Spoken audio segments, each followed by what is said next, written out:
L'idée elle était simple, on avait un manque d'informations, je dirais une part de nous qui nous échappait. Et à un moment donné, je pense dans sa vie, on va à la recherche de ses racines, on va à la recherche de sa culture, on va à la recherche de sa société. Et les manuels scolaires, surtout pour nous qui sommes nés ici, qui avons grandi ici et qui avons fait l'école ici en France, dans les manuels scolaires, on ne nous enseigne pas cette histoire de l'Afrique. On ne nous enseigne pas cette histoire des indépendances. C'est encore une histoire qui est assez fraîche, c'est encore une histoire où il y a encore des problèmes. C'est une certaine vision de la France-Afrique et je trouvais que c'était pas normal. Donc il fallait qu'on puisse en tout cas montrer à l'opinion française, montrer à nos jeunes français d'origines diverses qu'il y a autre chose, qu'il y a un travail qui a été fait dans les pays, qu'il y a eu des indépendances qui sont plutôt plus ou moins bien ou mal passées. Et ça, il faut le savoir. Donc c'était important pour nous, à travers cette exposition, d'informer les gens et le plus grand nombre. Elle a commencé hier, elle continue jusqu'au 16. Jusqu'au 16 septembre, voilà, on a 10 jours sur le parvis de l'Hôtel de Ville de Paris, ce qui n'est pas rien. Ça n'a pas été une mince affaire pour obtenir le parvis de l'Hôtel de Ville de Paris. Bon, aujourd'hui, on y est arrivé. Et oui, chaque jour, il y a des thématiques différentes où on va parler de ce qui touche les Africains à Paris, sur différentes thématiques, sur le sport. Aujourd'hui, par exemple, tout à l'heure, sur la musique, sur les journalistes africains, la place qu'ils occupent ici en France et la place qu'occupent les médias africains dans le monde. La place des organisations, notamment les organisations de nos parents, ce qu'ils font, toutes les missions de service public qu'ils assurent dans leur pays d'origine, construction de puits, construction d'écoles, etc., etc. Voilà, pour nous c'est très important de pouvoir faire ça. On s'est porté sur le choix de 1960. Il faut savoir que 1960, ça a été la plus grosse vague d'indépendance sur l'Afrique.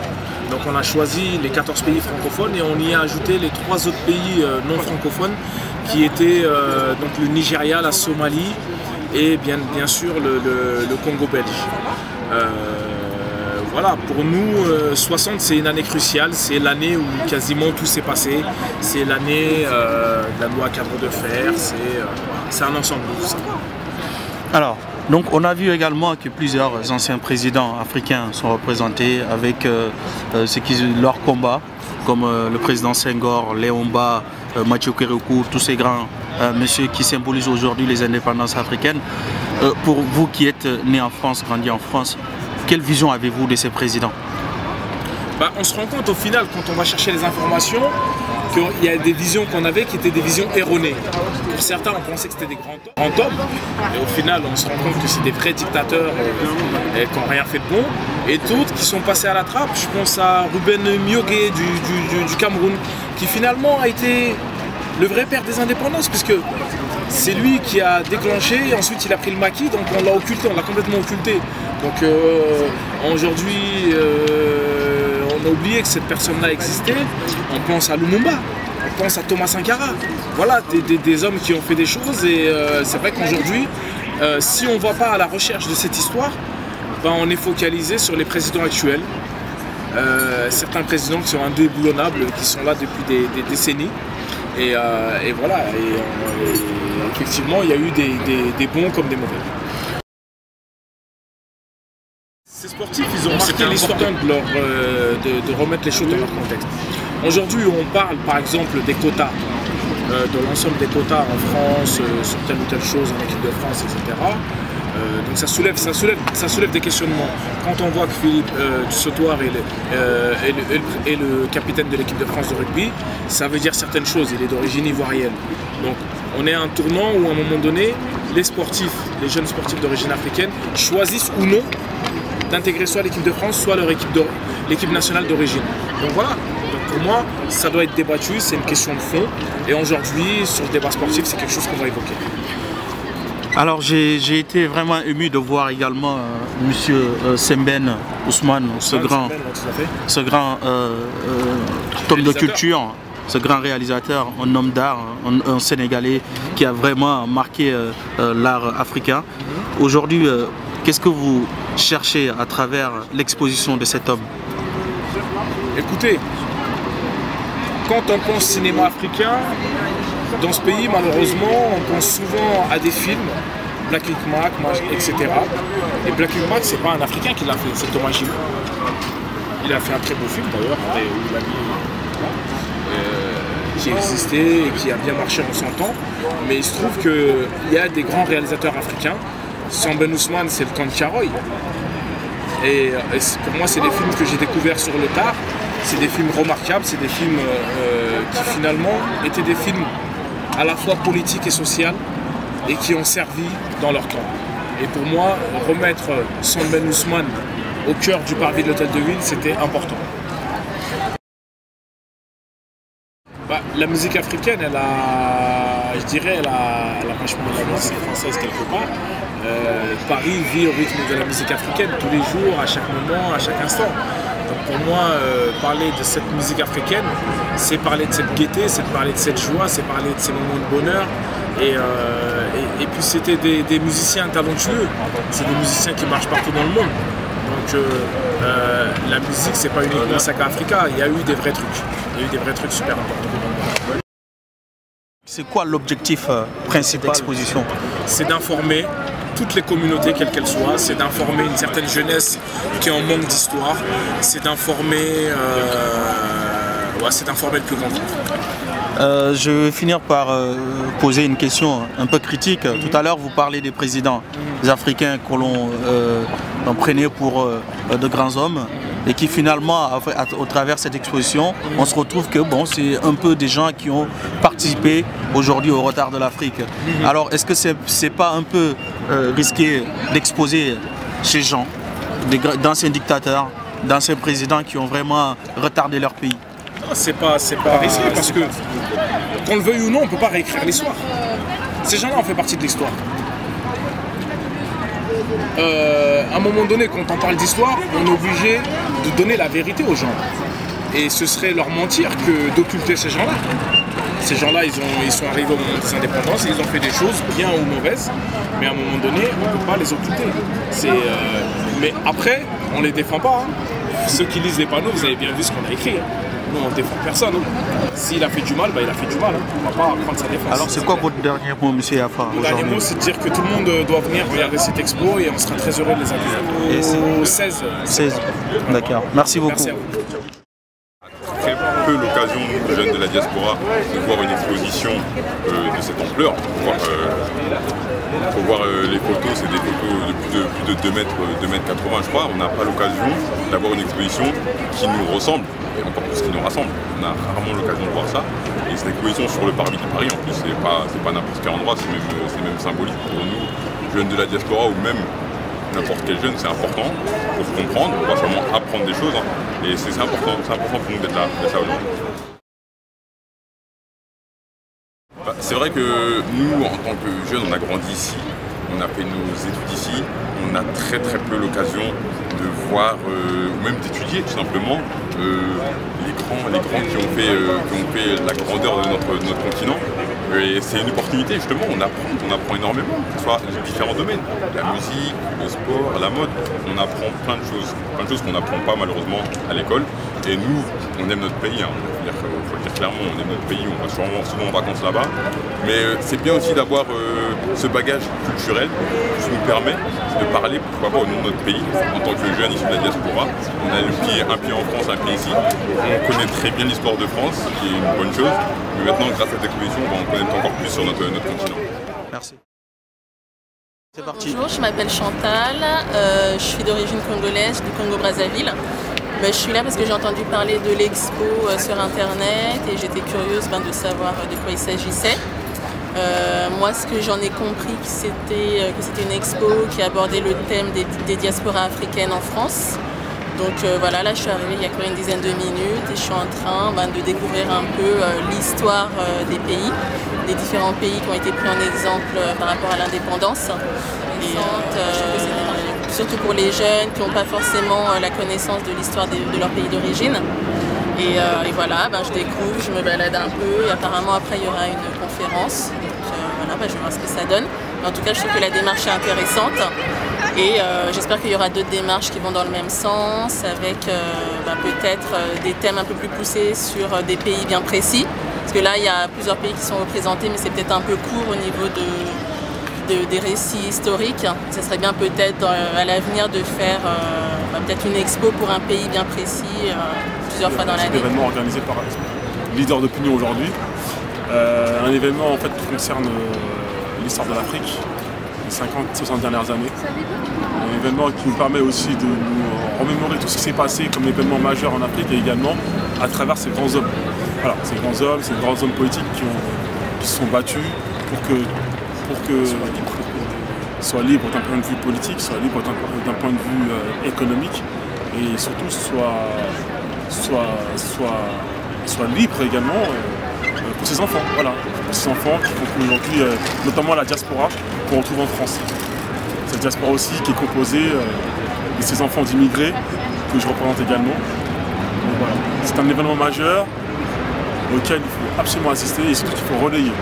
Parce que c'est une première à Paris, sauf erreur de ma part.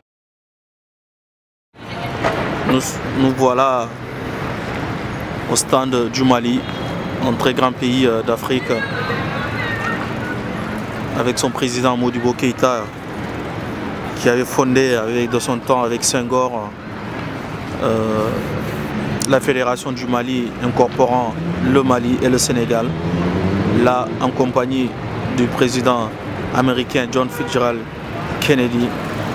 C'était au Sénégal, au Soudan. Et là l'hymne national de ce pays en extrait avec cette jolie dame sur la photo, le drapeau du Mali, quelques mots pour symboliser ce drapeau et voilà des places mythiques de ce grand pays d'Afrique. Je suis créatrice du blog Black Beauty Bag. C'est un blog qui est dédié à la beauté de la femme noire et métissée en général. Alors aujourd'hui je suis venue à l'expo Diaspora africaine qui a lieu sur le parvis de l'hôtel de ville. Parce que déjà je suis d'origine africaine, mon père est sénégalais et malien et ma mère est du Nigeria. Et je trouve que c'est une très bonne initiative pour les jeunes, pour les personnes âgées et même des gens qui ne sont pas africains de voir l'histoire de tous les pays africains, de voir ce que l'Afrique a apporté à la France, les problèmes qu'il y a eu, la colonisation, ne le savent pas. Et ce qui est malheureux, c'est qu'à travers les médias européens, on dépeint souvent une Afrique malheureuse, une Afrique triste, une Afrique pauvre. Nous sommes dans la partie sénégalaise de cette exposition. Vous voyez l'ancien président de la République du Sénégal, Abdou Diouf, qui est aujourd'hui à la tête de la francophonie. Vous voyez le symbole phare de la traite négrière, de ce qu'ont subi les Africains à travers cette image d'un homme enchaîné. Ça c'est l'île de Gorée qui est représentée ici.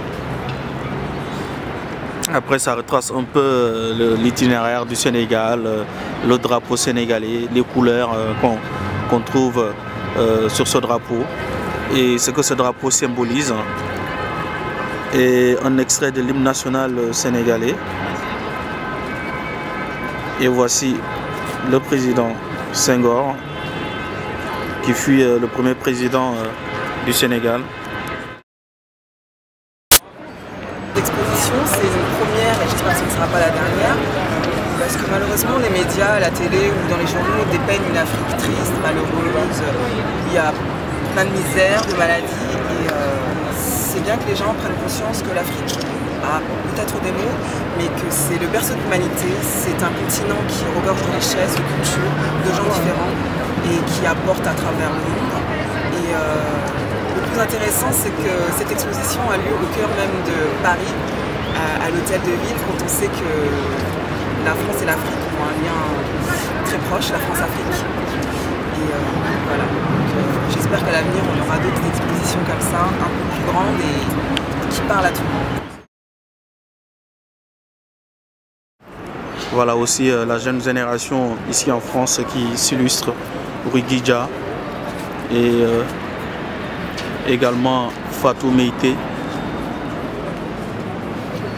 Voilà, tout ce beau monde qui redore aujourd'hui le blason de l'Afrique hors de nos frontières, des jeunes africains ou d'origine africaine. Voilà, Samba Koïta Makalou. Aujourd'hui, je me retrouve aussi parmi de l'hôtel de ville de Paris pour assister un peu à l'exposition Diaspora et Indépendance africaine. Vraiment, c'est une belle exposition. Quand je suis arrivé, j'ai regardé les informations, les images. Franchement, je suis époustouflé. Je revois encore ces grands d'Afrique comme Ali Farka Touré aux côtés de la musique. Amadou Mariam qui aujourd'hui exporte la musique africaine. Et j'ai été aussi ébahi et vraiment très fier de voir Sembène Ousmane qui a fait de très grands films africains comme on l'a dit, exposés sur le parvis de l'hôtel de ville de Paris. Et voilà des informations sur plusieurs pays, le Sénégal, la Côte d'Ivoire, voilà, plusieurs pays de l'Afrique centrale et de l'Afrique de l'Ouest. Donc voilà, voir l'Afrique avoir une tribune sur le parvis de l'hôtel de ville de cette grande capitale européenne, c'est un honneur, c'est un plaisir. Donc remercier toutes les personnes qui ont participé à cette exposition et qui aura lieu jusqu'au 16. Et remercier Mamadou Yafa qui ne ménage aucun effort pour ce genre d'initiative, pour un peu sortir l'Afrique de sa promiscuité et la diaspora africaine de son silence. Les quelques différentes sonorités africaines comme le soul makossa,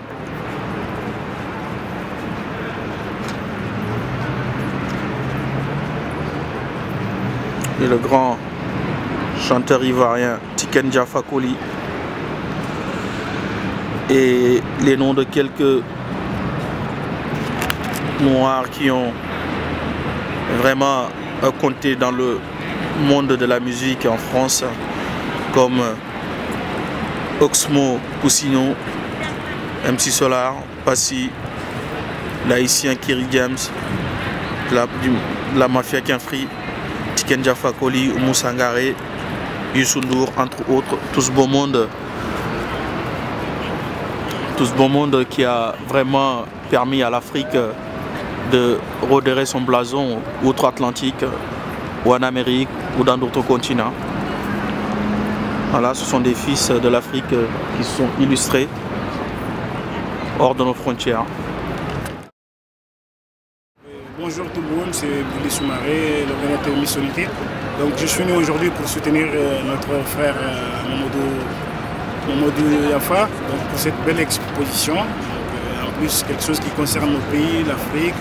On est obligé d'être présent. Donc, nous le remercions de cette vitrine qui vient d'offrir à toute l'Afrique pas mal d'informations qui sont nécessaires à voir, et il faut le remercier pour tout ce qu'il a fait. Félicitations. C'est des initiatives comme ça qu'il faut vraiment soutenir pour qu'on puisse sortir de l'ombre, qu'on puisse voir la réalité de l'Afrique. Un continent très riche de cultures et beaucoup de richesses qui sont là, qu'aujourd'hui chacun peut découvrir avec cette belle exposition. Merci madame. Voilà la conquête du 7e art avec ce grand monsieur qui symbolise à lui tout seul l'art africain, le grand Birago Diop, et à son âme. Birago Diop qui a produit plusieurs films comme Molade, qui est là avec Madame Koulibaly, une actrice malienne. Et de l'autre côté, nous avons la petite Fatou Ndiaye d'origine sénégalaise qui a joué dans Fatou la malienne. Aussi d'autres films africains. Sotiki Kouyaté, un très grand monsieur de l'art africain, décédé lui aussi il n'y a pas longtemps, qui a joué dans Black Micmac, un grand film qui a vraiment marqué toute la population africaine en Europe. Je m'appelle Séverine Viry, je suis là parce que je fais partie du staff de l'encadrement qui a mis sur pied cet événement, cette exposition. Et je suis là aujourd'hui particulièrement parce qu'il doit y avoir un débat au niveau du sport dans la diaspora africaine. Et voilà, je suis venue vérifier que tout va bien se passer. Merci. Voilà aussi le Bénin qui est représenté ici dans cette exposition. Un autre grand pays d'Afrique de l'Ouest avec le grand président Mathieu Kérékou, l'homme qui est venu par un coup d'État mais qui a mis vraiment le Bénin sur les rails de la démocratie et qui a pacifiquement quitté le pouvoir. Voilà, aujourd'hui ici le Bénin symbolise aujourd'hui l'un des fleurons de la démocratie en Afrique. C'est grâce à ce grand monsieur Mathieu Kérékou, ancien militaire.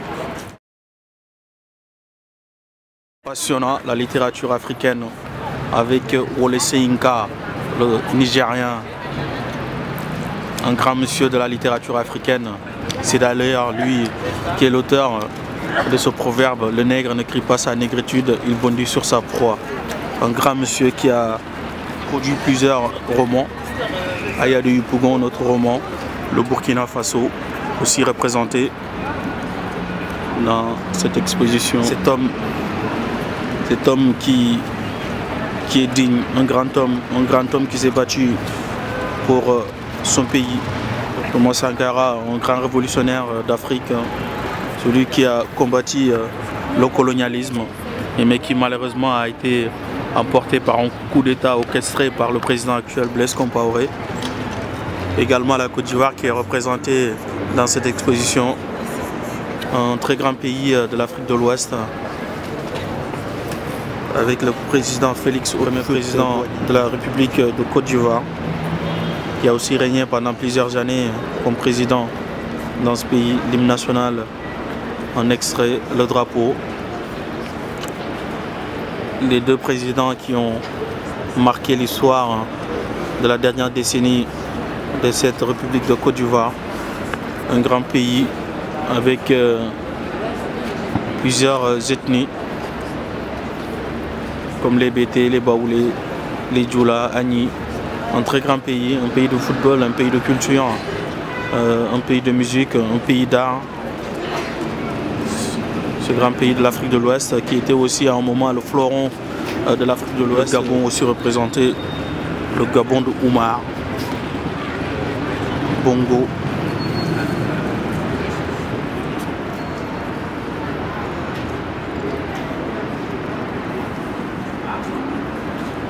Et de Léomba.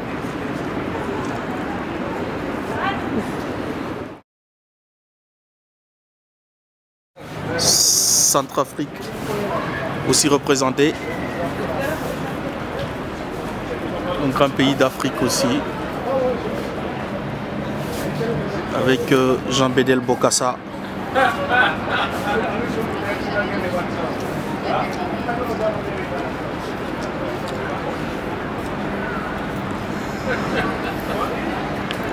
Ces hommes qui ont donné l'indépendance à l'Afrique: Modibo Keïta, Sékou Touré, Patrice Lumumba, Léopold Sédar Senghor, entre autres.